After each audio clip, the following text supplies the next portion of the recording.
2, principais crenças da pseudo-batalha espiritual. Nós vamos ver aí mapeamento espiritual, a maldição hereditária e crentes endemoniados.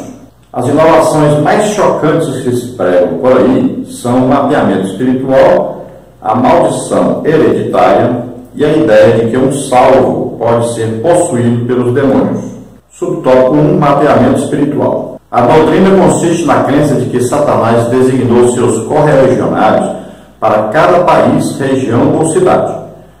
O Evangelho só pode prosperar nesses lugares quando alguém cheio do Espírito Santo expulsar esse espírito maligno. Em decorrência, surgiu a necessidade de uma geografia espiritual, um mapeamento espiritual. Os espíritos territoriais são identificados por nomes que eles mesmos teriam revelado com as respectivas regiões que eles supostamente comandam. Essas pessoas acreditam que tudo isso se baseia na Bíblia, como está em Daniel 10, 13 e 20 e Marcos 5, 10. Então nós estamos vendo aqui o exagero, né? Então sempre você tem em mente isso. Não quer dizer que não exista aí uma ideia e que seja totalmente absurda sobre, por exemplo, Israel ter um responsável angelical por Israel, como Arcanjo Miguel. O anjo Gabriel, por exemplo, é sempre usado para falar com Israel. E podemos ver em Daniel falando do príncipe da Pérsia, o príncipe da Grécia. Então, no reino espiritual de Deus, podemos ver que pode, entendeu? Não estamos afirmando, ninguém pode realmente saber ao certo, mas podemos deduzir que existe um ser angelical que domina sobre cada nação, tanto do lado de Deus como do lado de Satanás, porque Satanás imita tudo que é de Deus. Então, quando fala aqui príncipe da Pérsia, príncipe da Grécia, aqui se referindo a como se fosse aí um ser, que não é do lado de Deus, mas aqui fala do lado de Satanás, como se tivesse um responsável, vamos dizer assim, uma autoridade sobre os demônios daquela nação. Nós podemos conjecturar que, como Deus é muito organizado com seus exércitos celestiais, então nós podemos aí, estudando a palavra de Deus, deduzir que existe algum anjo ou arcanjo responsável por cada nação e ele comanda os anjos. Assim também no reino de Satanás, ele imita tudo que é de Deus. Então podemos aí conjecturar, só conjecturar, não podemos afirmar que também Satanás pode ter aí um príncipe, pode ter aí alguém no reino celestial, um demônio, é claro, que coordena cada nação. Agora, o resto aí são deduções, são coisas que as pessoas escrevem sobre isso. Alguns que passaram a trabalhar só nessa área, então descobriram mais coisas, colocaram nome nos anjos, e, bom, aí o resto já pode ser um exagero, É sempre isso, nós estamos vendo aqui o exagero. Não quer dizer que é impossível de existir isso, mas a colocar, por exemplo, que se alguém for a um país e não descobrir quem é esse aí líder espiritual do reino de Satanás e não conseguir saber as suas estratégias e tal, não vai poder ganhar muitas almas, tal, isso aí já é absurdo. Então a pessoa precisa estar o quê? Cheio do Espírito Santo, a pessoa precisa pedir a Deus capacitações, os dons do Espírito Santo, e ele vai pregar o Evangelho cheio do Espírito Santo. Jesus deu essa ordem de, fiquem em Jerusalém, até que do alto sejais revestidos de poder, e então ser-me-eis testemunhas, então, tanto em Jerusalém como na Judéia, Samaria, até os confins da terra. Então Jesus deu uma ordem: primeiro seja cheio do Espírito Santo. Então é necessário ser batizado do Espírito Santo e viver continuamente cheio do Espírito Santo. Mas Jesus não disse sobre essa batalha espiritual, a pessoa aí ver quem é o líder, nada disso. Nós estamos lutando contra Satanás. Agora, como é que nós lutamos? Pregando o Evangelho, orando para as pessoas serem curadas, libertas. Não é assim que Jesus fazia? Jesus não andou por aí, príncipe não sei o que, da área não sei o que, nada disso. Jesus não usou nenhum mapeamento espiritual. Mas nós temos então que entender isso. Pode existir, mas o que isso vai influenciar para nós? Nada. Nós temos que pregar o Evangelho cheio do Espírito Santo, buscar os dons do Espírito Santo, que são capacitações, são armas de combate contra Satanás. E nós vamos pregar que Satanás estará enfraquecido e ele não é o dono de nada, ele não manda em nada. Tá? Tudo que ele faz é só permitido por Deus. Então, se nós estivermos cheios do Espírito Santo, não se importe com isso, vá pregar o Evangelho e nós somos mais do que vencedores, porque nós estamos em Cristo. Subtópico 2, a maldição hereditária. A doutrina resume-se nisso. Se uma pessoa tem problemas com adultério, pornografia, divórcio, alcoolismo ou tendências suicidas, é porque no passado alguém de sua família, não importa se avós, bisavós ou tataravós, teve esse problema. Desse modo, a pessoa afetada pela maldição hereditária deve, em primeiro lugar, descobrir em que geração seus ancestrais deram lugar ao diabo. Uma vez descoberta tal geração, pede-se perdão por ela e, dessa forma, a maldição de família será desfeita. É uma espécie de perdão por procuração, muito parecido com o batismo pelos mortos praticado pelos mormons. Os que defendem essa doutrina pensam as Escrituras em busca de sustentação bíblica.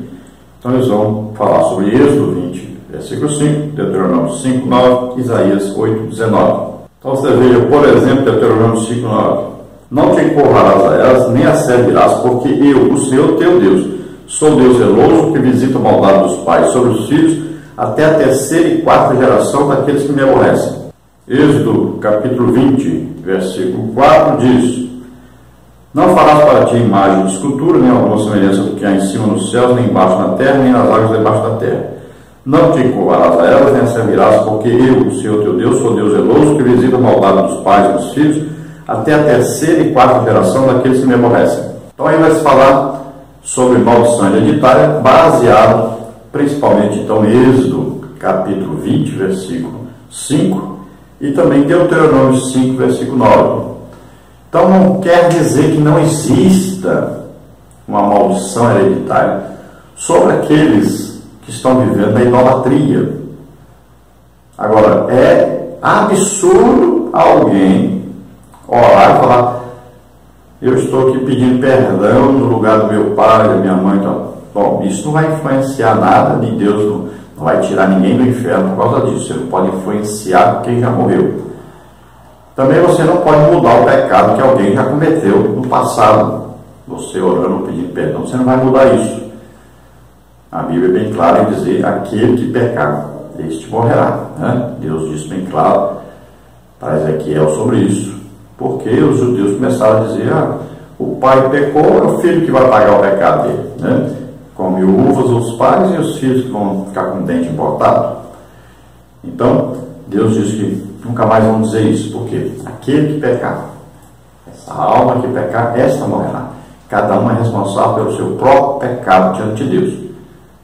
Então, não adianta você ficar pedindo perdão por uma coisa que seu pai fez, acreditando que isso vai mudar a sua vida. Então, não tem jeito. Agora, que está bem claro na palavra de Deus que se uma pessoa vive em idolatria e toda a sua família vive em idolatria, então, está dizendo aí, Deus amaldiçoa tanto esse pai, né, essa mãe, como toda a sua família. Então, pode acontecer casos, por exemplo, o pai, o bisavô, o tataravô matou alguém. Pode acontecer que na família tem um histórico de assassinatos, né? O tataravô, um tio seu, um parente próximo ou distante. Então, um histórico lá na família. Mas tudo isso é resultado do pecado. Né? E quando, por exemplo, existe uma separação na família, um casal separou, então pode ocorrer que várias outras pessoas dentro dessa família também se separem. Então, a maldição hereditária, quando se fala nisso, então está se falando nisso, que esse pecado dos pais, né, vão influenciar a vida dos filhos. Então, até a terceira e quarta geração, por quê? Porque eles vão copiar o pecado dos pais e vão estar sujeitos às mesmas maldições que os pais sofreram. É isso que quer dizer. Aí tudo bem, não está errado, está dentro da palavra de Deus. Agora, uma pessoa da família aceitou Jesus, então esta família, ela será mudada. Essa pessoa vai passar a pregar o evangelho para essa família e vai procurar ganhar essas pessoas para Jesus. Essa pessoa que aceitou Jesus como Senhor e Salvador, Gálatas 3,13 diz assim: Cristo nos resgatou da maldição da lei, fazendo-se maldição em nosso lugar, porque está escrito: maldito todo aquele que morreu no madeiro. Então, quando a pessoa aceita Jesus como Senhor e Salvador, ela morre espiritualmente, ela está morrendo, está nascendo de novo. Então, ela não pertence mais a essa família, pertence à família de Deus. Ela pertence a Deus a partir desse momento que ela aceitou Jesus como Senhor e Salvador. Nasceu de novo. Veja só, no reino espiritual, ela não pertence mais a essa família. Ela pertence à família de Deus. E Jesus levou sobre ele todas as nossas doenças, enfermidades, nossos pecados e todas as nossas maldições. Então a pessoa começou tudo de novo. Isso, o crente precisa entender isso e parar de ficar essas coisas. O passado, meu pai, meu avô, meu bisavô está pecado. Tem que descobrir o pecado que ele pecou, vai descobrir lá quem é que comanda na região, não sei o que. Esquece isso. Crente viva cheio do Espírito Santo, não fica preocupado com essas coisas. Crente cheio do Espírito Santo e ocupado em fazer a obra de Deus, não precisa se preocupar com essas coisas. Então vá lá, prega o Evangelho, né? Ore pelas pessoas para serem curadas, libertas, né? Pregue aí, seja usado na mensagem aí profética para as pessoas, né? Tenha os dons do Espírito Santo na sua vida e para de preocupar com isso. O diabo, ele foge quando nós resistimos a ele, mas só se nós estivermos cheios do Espírito Santo, em comunhão com Deus.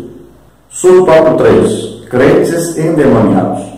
Esses pregadores ensinam que o homem é um espírito que tem alma e habita no corpo. É um estudo defendido por Kenneth Hagin. Partindo desse falso conceito teológico, afirma que o Espírito Santo habita no espírito humano no processo de salvação e que os espíritos imundos estão relegados à alma e ao corpo do cristão.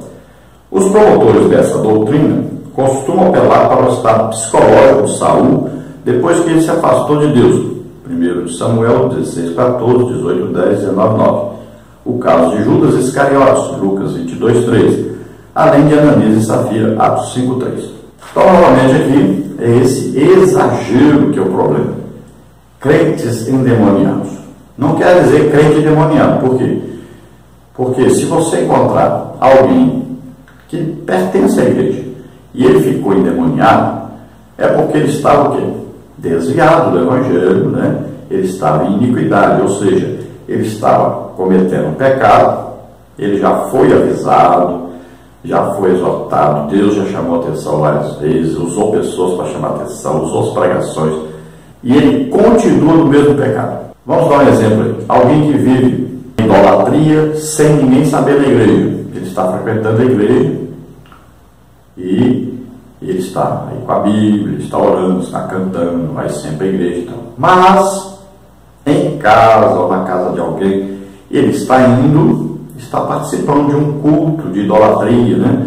Quem sabe ele até está indo a uma igreja católica ou no espiritismo, em alguma coisa que ele está indo. Né? Muita gente tem um negócio de frequentar a Assembleia de Deus, mas de vez em quando ele vai lá na Universal. E aí lá eles começam a dizer que ele tem demônio e tal, e ele vai dando asas, né, aos seus pensamentos, né? Pode ser que essa pessoa fique endemoniada? Pode. Pode ser também que esse que vive, por exemplo, em adultério, sabe que está errado, já foi falado, já foi até disciplinado por causa disso, mas ele continua, ele não sai desse adultério, continua tomando ceia e tudo mais. Pode ser que um dia fique endemoniado? Pode.